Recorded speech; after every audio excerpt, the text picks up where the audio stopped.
सुभाष चंद्र बोस, जिसे हम नेताजी के नाम से भी जानते हैं, भारत के सबसे महान स्वतंत्रता सेनानियों में से एक थे।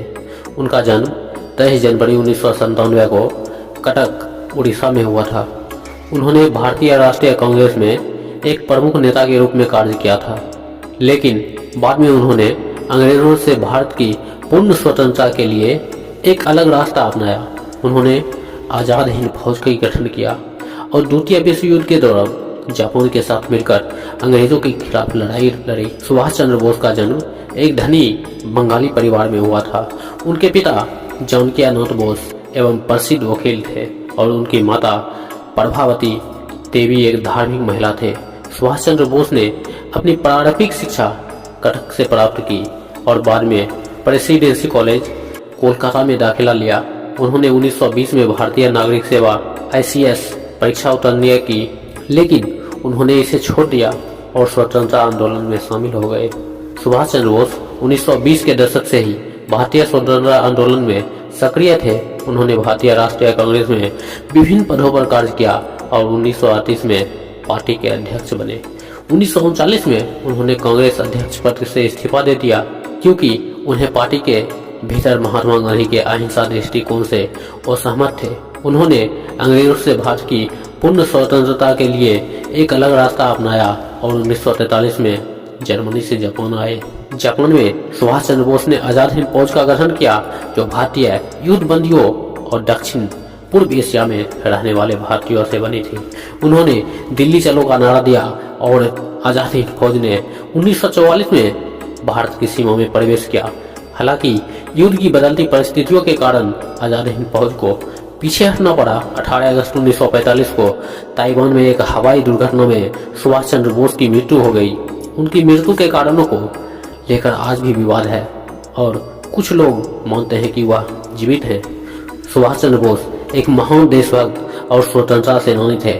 उनके जय हिंद और तुम मुझे खून दो मैं तुम्हें आज़ादी दूंगा जैसे नारों ने भारत के स्वतंत्रता आंदोलन में एक महत्वपूर्ण भूमिका निभाई। आज भी उन्हें भारत के एक राष्ट्रीय नायक के रूप में याद किया जाता है।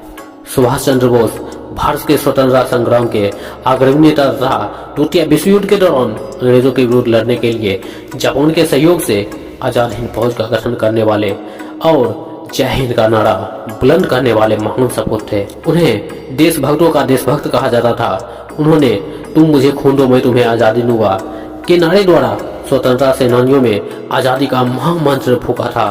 सुभाष चंद्र बोस महान साहसी और दृढ़ शक्ति वाले व्यक्ति थे। वे अपने मातृभूमि के सच्चे सपूत थे। एक विद्वान, एक देशभक्त, एक नेता, एक बुद्धिजीवी, एक दूरदर्शिता, एक समाजवादी और एक योद्धा थे। अपने राष्ट्र की स्वतंत्रता के लिए उनके अथक प्रयासों ने उन्हें अब तक की सबसे महत्वपूर्ण और सबसे सम्मानित उपाधि नेताजी दिलाई।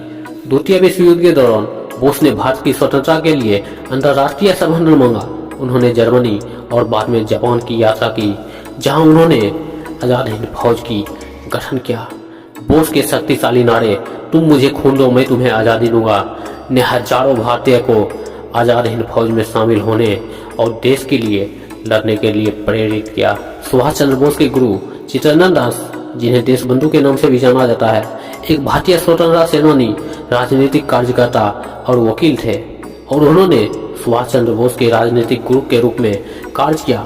1921 में सुभाष चंद्र बोस ने चित्तरंजन दास से मिलने के बाद उन्होंने अपने गुरु के रूप में स्वीकार किया और उनके मार्गदर्शन में स्वतंत्रता संग्राम में खुद को समर्पित करने का संकल्प लिया। दोस्तों, नेताजी सुभाष चंद्र बोस को आखिरी बार झारखंड के गोमो स्टेशन पर ही देखा गया था।